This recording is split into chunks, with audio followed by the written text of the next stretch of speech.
अगर दिल्ली जैसे शहरों में भी प्रॉपर्टी कब्जा होने लग गई तो क्या होगा। मैं आपको ये पूरा मामला बताता हूँ। और 2026 हो गया, लगभग 2 साल उस एग्रीमेंट को हो गए, उसने मेरे को पेमेंट नहीं करी। हाई कोर्ट का आदेश है, इसके लिए मैं हाई कोर्ट का तहे दिल से धन्यवाद देता हूँ। और आप सब भाइयों के माध्यम से यही कहना चाहूँगा कि प्रशासन मेरी मदद करे और इस ऑर्डर के बाद मेरी चीज़ मुझे वापस दिलवाए। दिल्ली के शकरपुर स्कूल ब्लॉक में मकान पर कब्जा। मकान स्वामी दीपक बंसल मांगे मदद। पूर्वी दिल्ली के थाना क्षेत्र शकरपुर स्कूल ब्लॉक में मकान नंबर S444A दीपक बंसल ने अपने आप को मकान स्वामी बताते हुए हाईकोर्ट के ऑर्डर दिखाए, जिसमें खुद को स्वामी बताते हुए दीपक बंसल ने दावा किया उनके मकान पर कुछ गुंडों ने कब्जा कर लिया है।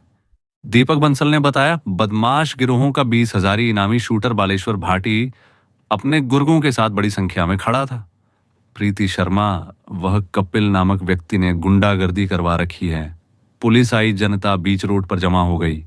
देखने में आया काफी देर तक नोक झोंक होती रही और पुलिस की मौजूदगी में दीपक बंसल द्वारा मकान पर अपनी ओर से चेन लगाकर ताला डाल दिया गया।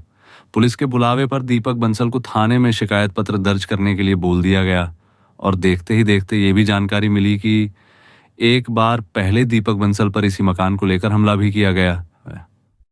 दीपक बंसल ने अन्य इल्जाम लगाते हुए बताया कुछ गुंडों के द्वारा दीपक बंसल को आए दिन धमकियां दी जा रही हैं और एक बार गोली चलाकर हमला भी किया गया है। दीपक बंसल ने अपनी सुरक्षा की भी मांग की है। आइए देखते हैं अभी तक की बड़ी खबर। बंसल जी, क्या पूरा मामला है? आज इतना हाई वोल्टेज ड्रामा शकरपुर की सड़कों पर हुआ है। मैं आपको बताऊं साहब, ये मामला बिल्कुल, ये मान लो कि आज तो खैर मुझे जीत मिली है, हाई कोर्ट से जीत मिली है। ये मामला आजकल डकैतियाँ जो डालते हैं लोग, वो घरों में नहीं डालते, आजकल प्रॉपर्टियों पे डालते हैं। तो ऐसे ही कुछ डकैत मेरे पाले पड़े और उन डकैतों ने मेरे से एग्रीमेंट तो किया, मगर मुझे पेमेंट के नाम पर दिया ठेंगा और केवल मेरे पे दबाव डाला कि मैं उनकी रजिस्ट्री कर दूं, उनके नाम कर दूं। साहब, मेरा खून पसीने की कमाई है, मैं उनके नाम कर दूं, कैसे कर दूं? उन्होंने मेरे पे गोलियां चलवाई। आज यहाँ पर 20-20 हज़ार के इनामी बदमाश खड़े हैं और खड़े होकर के उनकी पैरवी कर रहे हैं साहब। तो अगर दिल्ली जैसे शहरों में भी प्रॉपर्टी कब्जा होने लग गई तो क्या होगा। मैं आपको ये पूरा मामला बताता हूँ। बताइए। इसमें एक पक्ष है कपिल का, उसने मेरे से बयाना किया और बयाना करा 2024 में, आज 2026 चल रहा है और 2026 हो गया, लगभग 2 साल उस एग्रीमेंट को हो गए, उसने मेरे को पेमेंट नहीं करी। जब मैंने उसका एग्रीमेंट खारिज किया तो पिछले महीने की 13 तारीख को उसने गोली चलवाई, 14 तारीख को वो प्लॉट में घुस गया और उसके बाद मैं संघर्षरत था, मगर मैंने कानून का सहारा लिया, कानून के रास्ते पर चला और चलने के बाद मैं हाई कोर्ट से आज ऑर्डर लेकर के आया हूँ। और ये ऑर्डर मुझे हाई कोर्ट ने दिया है कि जो चीज़ मेरी है वो मेरी है, उस पर किसी का कोई अधिकार नहीं है। मुझे जाने से, आने से, किसी भी चीज़ से कोई रोक नहीं सकता। ये माननीय हाई कोर्ट का आदेश है, इसके लिए मैं हाई कोर्ट का तहे दिल से धन्यवाद देता हूँ।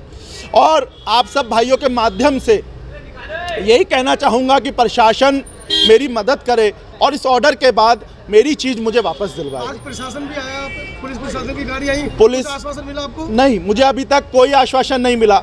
मुझे कहा गया है कि आप बड़े अधिकारियों से बात करो, उनको ये ऑर्डर दिखाओ और दिखा करके फिर वो आपके साथ पुलिस बल को भेजेंगे। दीपक जी थोड़ा जानना चाह रहे थे कि जिस तरह से ऑर्डर हुआ तो आपने अपनी प्रॉपर्टी पे जाना चाहा या नहीं चाहा? अगर मैं प्रॉपर्टी पे जाना नहीं चाहता तो यहाँ क्यों आता? मुझे हाई कोर्ट ने कहा कि आप अपनी प्रॉपर्टी पर जाओ। आपको रोका किसने है? हमारे को यहाँ पर अभी तक गेट कहाँ खुल रहा है? हमारे को गेट नहीं खुल रहा साहब, वो गेट नहीं खोल रहे हैं, सामने वाला व्यक्ति गेट नहीं खोल रहा है, वो पूरी प्रॉपर्टी पर कब्जा करके बैठा है। ये मेरी कंपनी के नाम प्रॉपर्टी है, मेरी प्रॉपर्टी है, लेकिन उस व्यक्ति ने पूरी प्रॉपर्टी पे कब्जा कर लिया है, अपना बोर्ड लगा लिया है जैसे पूरी प्रॉपर्टी उसकी हो।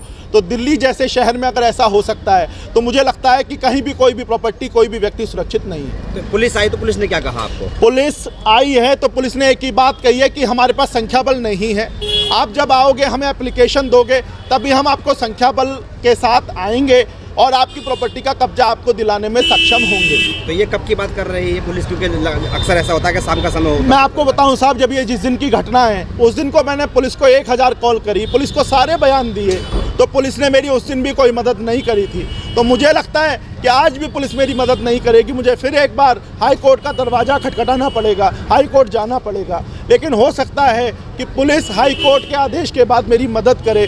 तो मैं आपके माध्यम से पुलिस प्रशासन से भी यही निवेदन करूंगा कि मेरी मदद करें और मेरी प्रॉपर्टी मुझे वापस दिलवाएं। नहीं, सुनने में तो ये भी आ रहा है कि भाई आपको कुछ पैसे दिए, उन्होंने कुछ पैसे रह गए थे। मैं आपको बताऊं, कहानी तो यहीं से शुरू होती है ना साहब। करोड़ों रुपए का सौदा है और लाखों रुपए दे करके प्रॉपर्टी नहीं खरीदी जाती है। वो पेमेंट अगर मुझे पूरी देते तो मैं उनके नाम क्यों नहीं करता। उन्होंने मुझे पेमेंट नहीं दी, पेमेंट के नाम पर सिर्फ धोखा दिया, जिसके कारण मैंने उनका एग्रीमेंट खारिज किया और सारी की सारी कार्रवाई कानूनन करी। मैंने गैर कानूनी कोई काम नहीं किया। मैंने उनका एग्रीमेंट खारिज किया तो लॉ के आधार पर किया, वकील साहब से नोटिस भिजवा के किया, उनको जवाब दिया। कोर्ट के रास्ते उनके लिए भी खुले थे, अगर मैं गलत था तो वो कोर्ट जाते, लेकिन वो कोर्ट नहीं गए। उन्होंने बदमाशों का सहारा लिया। यहाँ ऐसे ऐसे लोग मौजूद हैं जिनके ऊपर 20-20 हज़ार के इनाम हैं। कौन लोग हैं वो जिनके आप बदनामी? नाम है बालेश्वर। मैं गैंग का नाम नहीं लूँगा, लेकिन इसके ऊपर उत्तर प्रदेश के अंदर 20,000 रुपये का इनाम चल रहा है और वो मेरे सामने खुल करके आया हुआ है। तो इससे बड़ा आपराधिक तंत्र और आप क्या कह सकते हुई नहीं हुई ऐसे? मैंने बहुत कोशिश करी इनसे बात करने की, लेकिन इनका कहना है कि आपको हम पेमेंट नहीं देंगे, आप हमारी रजिस्ट्रियाँ कर दो वरना आपको हम जान से मार देंगे। नहीं, जिसका नाम ले रहे हैं बालेश्वर का, आप उनसे डोर टू डोर बात हुई नहीं हुई? भैया बदमाशों से मैं दूर रहता हूँ, वरना बदमाशी मैं भी कर सकता था, लेकिन मैंने किसी बदमाशी का सहारा नहीं लिया। मैंने हाई कोर्ट का सहारा लिया, मैंने न्याय प्रणाली का सहारा लिया, क्योंकि देश में अगर न्याय चाहिए तो आपको जाना पड़ेगा कोर्ट।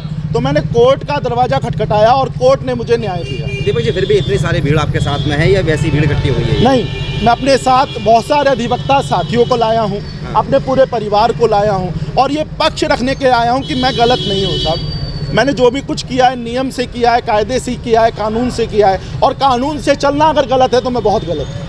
तो आप अब किसका वेट कर रहे हैं यहाँ पर? मैं वेट नहीं कर रहा। मुझे आईओ साहब ने कहा है कि आप थाने चलो और थाने चल के अपनी बात रखो, हो सकता है हम अभी आपके साथ आ जाएं। तो मैं थाने जा रहा हूँ। मैं आपसे निवेदन करूँगा कि एक बार थाने आप लोग चलें और वहाँ चल के जो अधिकारी हैं, जो पुलिस अधिकारी हैं, उनका भी आप उनसे भी आप पूछें कि आखिर ये मामले में वो मेरी मदद कैसे करेंगे। ठीक।